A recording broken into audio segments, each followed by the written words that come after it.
clean drinking water, a natural resource we often take for granted near the Great Lakes. But Moses West knows a water crisis is quietly growing. Everybody knows we're running out of water. A problem the retired ranger spent the past 4 years working to eliminate. All the water that we need it exists right here in the air.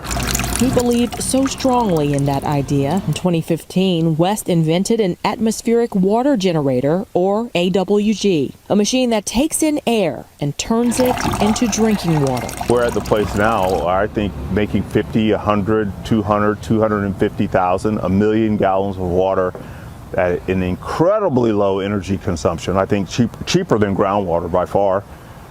Cheaper than desalination. So far, 12 of these AWGs exist. West planted them in 3 areas, including the Bahamas, Puerto Rico, and Flint, Michigan. I need to engage with the people. How we doing, guys? Myself, Chris Predator OBE, hitting you a quick one. Real talk, true season. Look, a walk and talk right now. You get me? I thought I'd be outside right now because that's what my man's saying. You need the air to have water. Break down and listen to what my man's saying. But what scares me about this one, guys, I'm not gonna lie. Did you hear about the guy that made the car with no electric? And that shooting that happened, that mass shooting that happened inside the shopping mall, he happened to be the security guard. A man got deaded. So even though this guy's talking about, yeah, making water and all the rest of it, these are the kind of things that they already know. And then all of a sudden, some tragedy or something happens, like a car crash or a mass shooting, and then my man just happens to be there. Jr. wore many hats in his life. Retired police officer, substitute teacher, but one of his true passions was science. He built a lab in his garage where he spent countless hours working to develop an engine that could run on water. It's not running off of gas fumes? No, there's no gas fumes. There's no gas fumes. Sadly, for all he was in life, the world is learning his story because of the courage he displayed doing his job, protecting his community. Working security at the Tops grocery store, Salter engaged the shooter, who was heavily protected by body armor.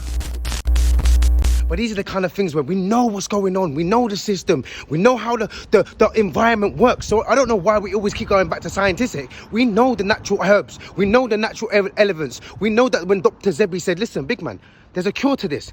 The stuff that they're giving you. Look, check out the food right now. Yeah, so they're trying to change our food, genetic modified food. So that's even talking about plants, and that's even talking about our chicken.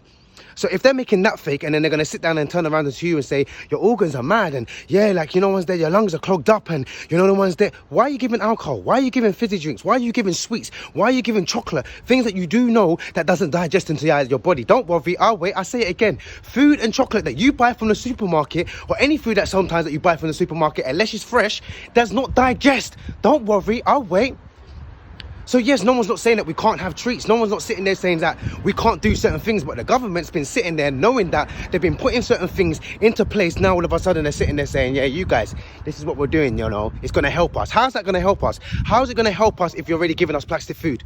How's it going to help us if we're having genetic modified food anyway? So the food's not real anyway. So how's that going to help our body? How's that going to help your immune system? How's that going to even help you to build up certain things like ginger, honey, lemon? Back in the days when people used to sit there and talk about turmeric. Do you know about turmeric? Do you know how powerful that is? Sea moss. All these kind of things which, when you go to the pharmacies and anything, how much times do they be barking at turmeric or sea moss? No, we'll give you a paracetamol though, innit? Yeah. They'll give you ibuprofen though. They'll give you Calpol. They give you Vicks. They give you everything else, not from actually sitting there and saying to you, do you know what? Go boil up two herbs. Yeah, go and drink that. Yeah, wipe this on your chest and go sit down. But these are the kind of things when I'm looking at this guy and I'm like, yeah, he's a big man for that. We've got to step up and we've got to protect people like this, because these are the kind of things which they're trying to hide away from us all the time. So that's why they want you on your phones. That's why they want you on social media, getting you all gassed up and everything. Same thing you would wonder. So you got people coming over the channel. Think about what I'm saying. People are coming over the channel, risking their life, near enough dying. And then now you're talking about putting electronic chips onto them. Okay. You're still screaming at Ukraine. You're still screaming at house of refugee. But at the same time, these refugees are coming over and you're sending them straight to Rwanda. So why don't you send the Ukrainians to Rwanda then if they need aid or if they need some place to stay? Why do they have to come to Great Britain? Oh, because they're like our neighbours and all the rest of it. But them guys, they're scumbags. Them guys are not... Okay, cool. So this is what you're saying. When you was talking about Ukraine and you was talking about Africa and you was talking about Syria and Palestine and all these kind of places, they're like, oh, they're the third world countries. They're used to that kind of environment. Okay, and we are all used to an environment of getting blown up. We are all used to an environment of people shooting at you. We're all used to an environment of your mum and your dad being suicide and killed. Okay, cool. Help me make it make sense. Help me make it make sense. And then we've got our own little thing that's going on right now. Shout out to this mum right now. I have to play the audio clip to you right now. Take a look at this. He thinks that I'm going to save him. I'm going to be there for him. It's true though, I do need to keep my ears close to the ground and hear what's happening, even though out of sight, out of mind. If it hadn't been for your videos and stuff, I'd be ignorant to a lot of things that's happening. You understand? So I just want to be clued up so that if my grandson now needs some sound advice. Mum breaking it down saying, Chris, right now, if it wasn't for your videos about knife crime, about the balloons, about the drugs that all these kids are taking, I would never know what's going on. So some of us don't even know what's going on, and I can sit there and everyone can sit there, oh, Chris, you're always glorifying it and all the rest of it. Whether regardless, you're glorifying it or not glorifying it, sometimes the information needs to be out. And these kind of things with, you guys think you can do better, or you guys are doing a great job at doing something, then go out there and do it. The more the merrier. That's what I say. The more the merrier. But don't sit there and point fingers at the people that are actually out there giving that information. We've got more deaths on our streets. We've got young boys feeling frightened where they're damned if they do and damned if they don't. They're even sitting there saying, Mum, I'm not even in a gang, but I feel like I'm in a gang. I can't go to this area. I can't go over there. I can't do this. This boy's 12 years old. Shouldn't be having to think about if he's going to die or not. He shouldn't have to be sitting there having to say to his mum, right, it's real out here. Or some of you parents ain't as clued up. I don't know as much because you're off the streets now. It's never like that. Back in our days, it was different. It's so different for them now. And we need to be much more alert and much more keyed up on what's going on. Because right now we're living in the age of truth is out. It's not even conspiracy no more. Truth is out, and the truth is messed up and effed up as much as it is anyway. So the more and more I'm seeing the truth, the more and more I'm saying, raw. People are lying left, right and centre. The government's chatting rubbish. You know the ones there, the world's gone to an end in the sense of the way that we're treating people. There's no humanity. You know the ones there, paedophilia, rape, killing. It's just a madness right now. Mental health is through the roof. So they're sitting there saying to us, guys, we need to understand, and there's a lot of young boys that are going into prison for no reason, that haven't even done anything. So once again, we've got to raise awareness about this. So shout out to another parent that reached out to me saying, no, Chris, it's not right. Some of these young boys are getting put in prison for certain allegations that ain't even right, ain't even true. And they're writing out long, long sentences. But what about the government? What about the police when they're killing people? What about other people when they're not even committing, they're committing crimes with inside the government in the sense of Boris has lied. Nothing happened to man. So, watching pornographic MPs, no one ever said anything. Playing with little boys, no one ever said anything. Sarah Edvard, all right, cool, my man got put away, but at the same time, no one didn't really say much. And did he get put away? Where is he? Is he in a nice prison? Is he isolated? Is he able to be able to walk around freely and no one's been able to touch him? But there's these young boys out here that are being scrutinized and being stereotyped just because of the area, just because of the color of their skin, or if not, just because of the demographics on what's going on right now. So once again, there's so much news right now, guys. There's so much to take in. Knife crime, that's one thing.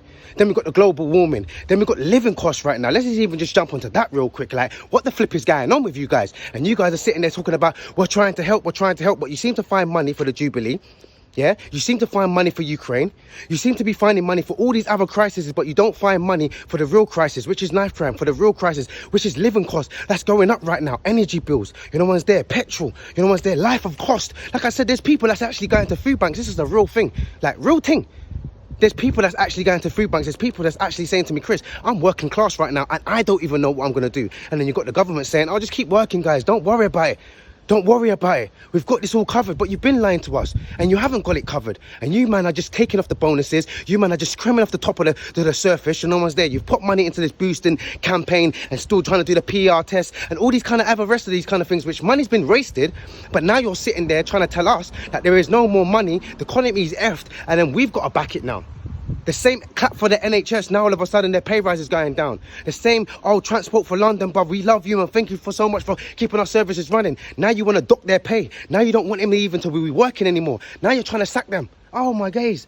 Okay, so the same people that kept the country running is the same people that you're shitting on right now. And it's funny that all the time we sit there and say, rah, like, that's not right. Rah. We know that that's not conspiracy because that's facts. That's what's happened. And that's the reasons why we're protesting. That's the reasons why we're walking. So we can protest for these kind of things. But when it comes down to other things, I saw that nudity, people was riding around naked. They were allowed to do that. They were allowed to ride around naked because they were talking about the global warming. And they were talking about, yeah, that we should be free and we should be able to be naked. Go down the street tomorrow and see if you can be naked and see if you're going to get arrested. Go down the street tomorrow naked and see if you're not going to get arrested. But it's funny that I can walk down the street and protest for living, protest for equal rights, protest for human rights, and then all of a sudden I get arrested. All of a sudden I get a fine. I find these kind of things very, very hard to believe, like I said. So once again, guys, there's so many things happening right now, even down to a teacher that was doing sexual acts on a student, getting a post. Like, the world is sick. The world is sick. I can honestly say that, guys. The world is sick. But most importantly, like this mother said, thank you so much for sharing these videos. So once again, it's about sitting down, talking to your family, talking to your kids, letting them know what's going on around us. So we can't keep sitting there and trying to play that we don't see and jumping on Netflix and you want to watch 12,000 series or all different kind of things and binge watch. But at the same time, you don't want to research about life. You don't want to research about how this is going to affect me. You don't want to research about maybe I need to teach myself how to plant food. Maybe I need to teach my child about what's really going on out here. And someone might just stab you just for the sake of stabbing you. That's just facts now. It's not about them being in the gang and, oh, my child's so smart. It's just about them having a process and having the tools to be able to navigate through this crazy world that we say is life. But what's you guys' thoughts? Comment below.